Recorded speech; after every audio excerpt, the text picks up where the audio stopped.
इस वीडियो में मैं आपको अपने एक्सपीरियंस के बारे में बताने वाला हूं। From the date of filing the application क्या पर्पस है, कौन से जगह पर क्या हुआ और उसके बाद में आप क्या एक्सपेक्ट कर सकते हैं। बहुत अलग अलग डिफरेंट तरीके की वीज़ा कैटेगरीज होती हैं और इंडियंस के लिए US is one of the most popular destination for study, for work, for tourism and business.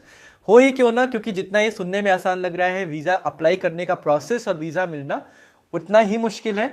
तो अगर आप बहुत सारी चीज़ों को लेकर कंफ्यूज हैं तो क्या एक्सपेक्ट कर सकते हैं इस वीडियो में। I will try to cover most important things जो आपको बड़े आसानी से इंटरनेट पर या बहुत सारे कम्युनिटीज या सोशल मीडिया पर भी नहीं मिलेंगी।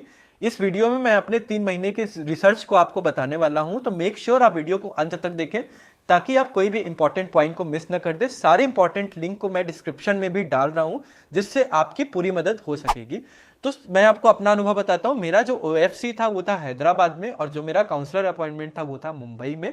और वीज़ा के जो स्लॉट्स है इस वक्त काफ़ी मुश्किल से मिल रहे हैं। तो अगर आप आज की वेट टाइम देखेंगे जिस वक्त हम ये वीडियो बना रहे हैं, तो वो 300 से लेके 500 दिन तक दिल्ली, मुंबई, हैदराबाद, चेन्नई या कोलकाता काउंसलर या ओएफसी अपॉइंटमेंट के लिए इतना लंबा डिले चल रहा है for B1 and B2 categories. Student visa के लिए या आप जो है वर्क वीज़ा के लिए अप्लाई कर रहे हैं तो आपका वेट टाइम डिफरेंट हो सकता है। किस एम्बेसी में कितना वेट टाइम चल रहा है, किस सिटी में, ये देखने के लिए आप फर्स्ट लिंक पे क्लिक कर सकते हैं जहां पर आप अपने सिटी का नाम डालेंगे और आपको पता चल जाएगा कि वेट टाइम क्या है।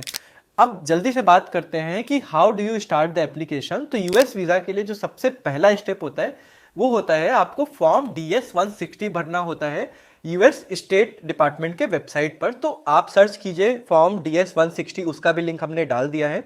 वहां पर जाने के बाद में आपको कुछ बातों का बहुत विशेष तरीके से ध्यान रखना है। यू हैव टू इंश्योर कि जो भी डिटेल्स आप डाल रहे हैं आप उसको डबल चेक कर लीजिए। ध्यान रहे DS-160 भरने के लिए आपको कोई भी पेमेंट नहीं करना पड़ता है। तो वहां पर आपको अपने सारे बेसिक डिटेल को भरना होगा। आप क्यों जा रहे हैं, कहाँ पर जा रहे हैं, किस कैटेगरी का वीज़ा आप अप्लाई कर रहे हैं, आपकी एम्प्लॉयमेंट डिटेल्स क्या है, आपकी फाइनेंशियल डिटेल्स क्या है, आपका पिछला ट्रैवल हिस्ट्री क्या है, कौन कौन से कंट्रीज आप जा चुके हैं, बेसिक डिटेल्स आपके बैकग्राउंड के बारे में। ये सारी डिटेल्स आपको फॉर्म DS-160 में भरनी है। वही डिटेल भरें जो आपके डॉक्यूमेंट से एग्जैक्ट मैच करता हो, आपके पासपोर्ट से मैच करता हो।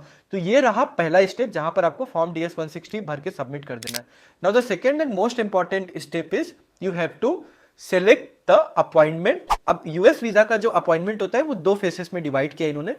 First one is you have to go to the US visa facilitation centre, जो कि मोस्टली वीएफएस इंडिया में ऑपरेट करता है, जो ट्रेवल और वीजा एजेंसी है, जहां पर आपको अपना फोटो क्लिक कराना है, जो भी उनके गाइडलाइंस है। आपको अपना बायोमेट्रिक सबमिट करना है, आपके फिंगरप्रिंट। तो उस दिन आप क्या एक्सपेक्ट कर सकते हैं जब आप वहां पर जाएंगे। मेरा हैदराबाद में था तो वहां पर काफी भीड़ होती है। 3 बजे अगर आपका अपॉइंटमेंट है तो आप थोड़ा पहले पहुंच जाएंगे तो ज़्यादा बेहतर है।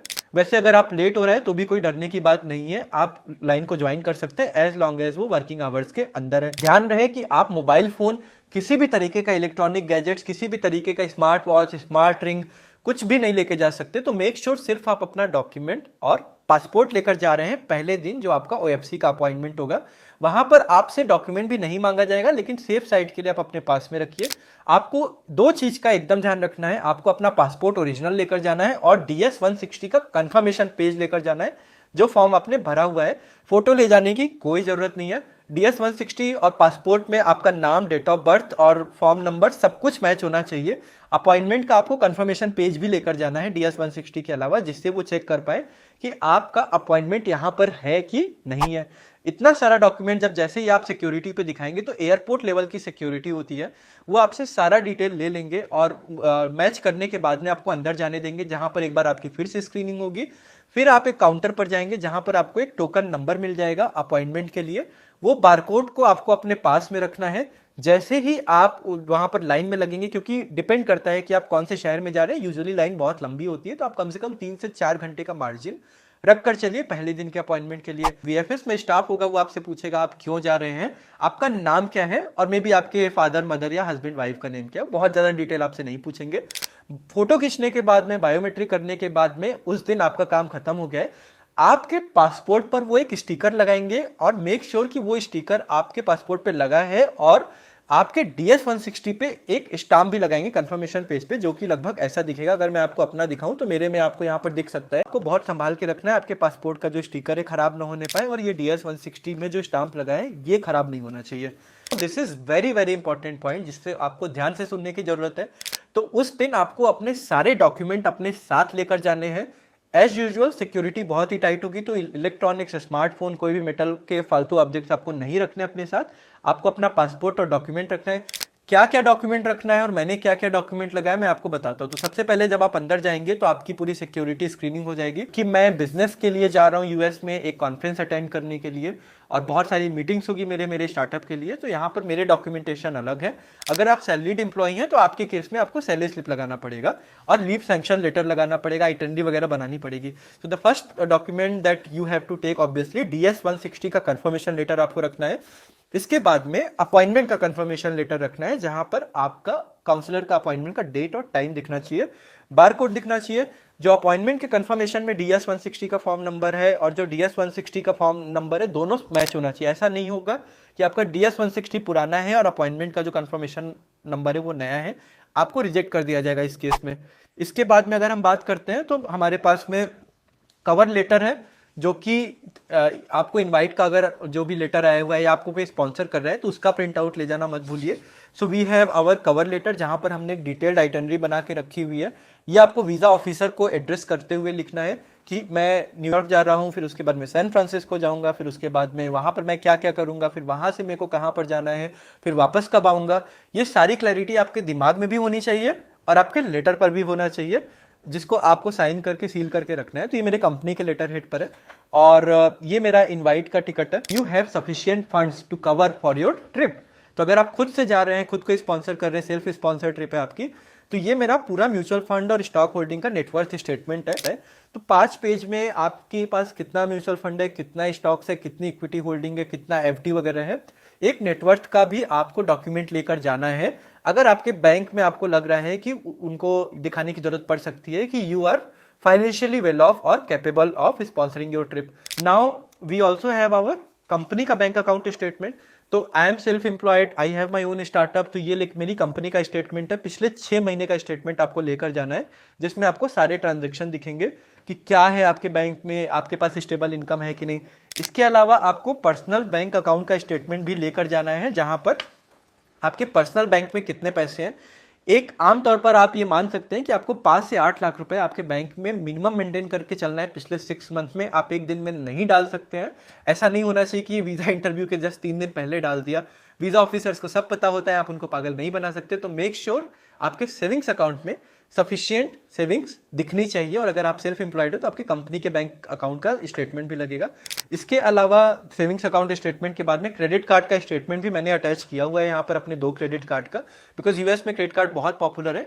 तो अगर मेरे सेविंग्स अकाउंट में कम भी पैसे हैं but I can convince the visa officer if he will ask कि आप अपना ट्रिप कैसे स्पॉन्सर करेंगे, तो मैं बोल सकता हूँ कि मैं क्रेडिट कार्ड भी यूज करूंगा अपना, जिसमें 10 लाख की लिमिट है लगभग। ID कार्ड मैंने बैकअप के लिए रखा हुआ है, बट इसकी कोई वैल्यू नहीं है, वो आपसे नहीं मांगेंगे। बट इसमें मेरा आधार कार्ड, पैन कार्ड और ड्राइविंग लाइसेंस है। बट फिर भी इन केस अगर कहीं भी जरूरत पड़ गई तो काम आएगा, तो इसलिए सेफ्टी साइड के लिए हमने, like I mention, US visa का प्रोसेस बहुत कॉम्प्लिकेटेड है। So this is the property paper, you won't believe, right. इसमें आपको मेरा फोटो दिख रहा है। तो ये प्रॉपर्टी पेपर है जो कि हमने रिसेंटली लिया हुआ था to show the visa officer. US अगर हम जा रहे हैं तो हम वापस भी आएंगे, क्योंकि इंडिया में हमारा बिजनेस है और इंडिया में हमारा घर भी है। तो imagine you have to show some sort of ties. अगर आपकी शादी हो चुकी है, शादी होने वाली है, तो आप अपने शादी का कार्ड रख सकते हैं। You have to convince the visa officer कि आप जा रहे हो तो वापस आओगे। You should have very strong reason to come back to India, कि आप वहां रह नहीं जाओगे। तो इसे सपोर्ट करने के लिए हमने यहाँ पे प्रॉपर्टी पेपर को भी साथ में रखा। इसके बाद में ये रहा यूएस डिपार्टमेंट स्टेट का जो DS-160 का कंफर्मेशन आप पूरा फॉर्म भरोगे। ये इतना लंबा फॉर्म होता है जो आपको भरना पड़ता है। अब इस फॉर्म को भरने के बाद में मैं आपको बता दूं, इसकी जरूरत पड़ती नहीं है, लेकिन इसमें आपने जो डाला हुआ है ना, कई बार लोग एजेंट से भरवा लेते हैं, ठीक है। अब उनको पता नहीं है कि एजेंट ने अगर अंदर कुछ और लिख दिया है, तो आई वुड स्ट्रांगली रिकमेंड कि आप यहाँ पे वही लिखिए जो सच है। कितने दिन के लिए जा रहे हैं, कहाँ रहेंगे, अपने रिलेटिव का नाम, मोबाइल नंबर। बैकग्राउंड वेरिफिकेशन में अगर उन्होंने पूछा तो आपका वीजा रिजेक्ट हो सकता है। इन केस अगर आपको नहीं याद है तो प्रिंट आउट रखने से ये होगा कि आप जितना वेट कर रहे हैं 3 घंटे 4 घंटे, वहां पर आप इसको पढ़ सकते हैं और आपको पता चल जाएगा कि हाँ, जो मैंने लिखा है सही लिखा है कि नहीं लिखा है। इसके अलावा हमने GST सर्टिफिकेट अपना लगाया है कंपनी का। This you can see where you have to stabilise कि आपका एक रजिस्टर्ड बिजनेस है, आप जो है आप अपने बिजनेस के लिए जा रहे हैं और वापस आएंगे, तो this is my GST certificate.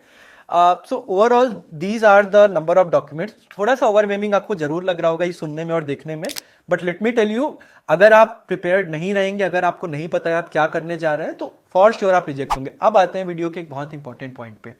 जब आप काउंसलर पे जाएंगे, सारा डॉक्यूमेंट लेके सिर्फ आप अंदर जा सकते हैं। आपको सिक्योरिटी के बाद में एक कॉमन एरिया में बैठा दिया जाएगा और बैचेस में वो अंदर भेजते हैं। कहाँ पर भेजते हैं? फिर से जब आप अंदर जाएंगे बैचेस में, तो आपका एक बार बायोमेट्रिक होगा, ये पता लगाने के लिए कि ये आप ही है ना, जो मतलब वीज़ा इंटरव्यू के लिए आ रहे हैं, आपकी जगह कोई और तो नहीं आया है। तो बायोमेट्रिक और फेस की पिक्चर क्लिक करने के बाद में आपको 12 से 15 काउंटर्स देखने को मिले। Focus very carefully on this part. यहाँ पर आपको वीज़ा जो आपके ऑफिसर हैं वो आपसे बहुत सारे सवाल पूछ सकते हैं। यूजुअली इंटरव्यू 30 सेकंड से लेकर 3 मिनट 5 मिनट तक का हो सकता है।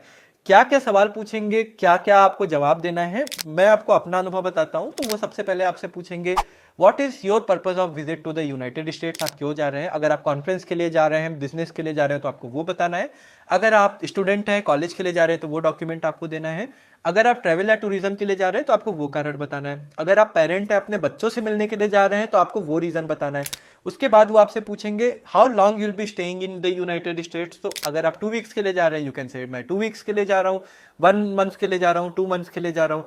इसके अलावा वो बहुत सारे अलग अलग क्वेश्चन आपकी वीजा एप्लीकेशन के बेसिस पे पूछ सकते हैं कि आप यूएस में कौन कौन सी सिटी में ट्रेवल करेंगे, आप कितना अमाउंट स्पेंड करने का प्लान कर रहे हैं वहाँ पर जाने के बाद में, इंडिया में कौन कौन है, आपकी कंपनी के बारे में पूछ सकते हैं, आपके जॉब के बारे में वो आपसे पूछ सकते हैं, आपके एजुकेशन के बारे में भी पूछ सकते हैं।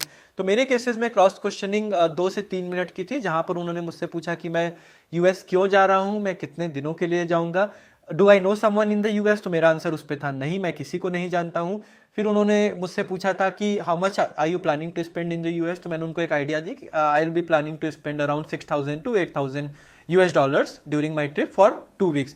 कहाँ कहाँ आप जाएंगे? तो इसका आंसर मैंने दिया था आई will be going to San Francisco in New York to attend conferences and I would also like to visit some other important places in the United states. Then उन्होंने पूछा कि आप क्या करते हैं, तो मैंने अपने स्टार्टअप के बारे में उन्हें बताया। He also asked couple of follow up question, क्योंकि you work with banks and fintech companies, what exactly you do. अगर वीजा ऑफिसर आपकी कन्वर्सेशन में इंटरेस्टेड है तो आपसे कुछ फॉलोअप क्वेश्चन भी पूछ। I hope you like this video. हमने सारे इंपॉर्टेंट लिंक्स को डिस्क्रिप्शन में ऐड कर दिया है ताकि आपकी हेल्प हो सके। And if you found this video helpful and हमारे एफर्ट्स आपको अच्छे लगे, तो प्लीज़ इसमें लाइक बटन को दबाना और चैनल को सब्सक्राइब करना ना भूलें। You can also share this video with your friends and family जिन्हें कोई भी डाउट्स है यूएस वीजा एप्लीकेशंस को लेकर। Thank you so much for staying tuned. You have been watching to Ravi Sutanshani, signing of.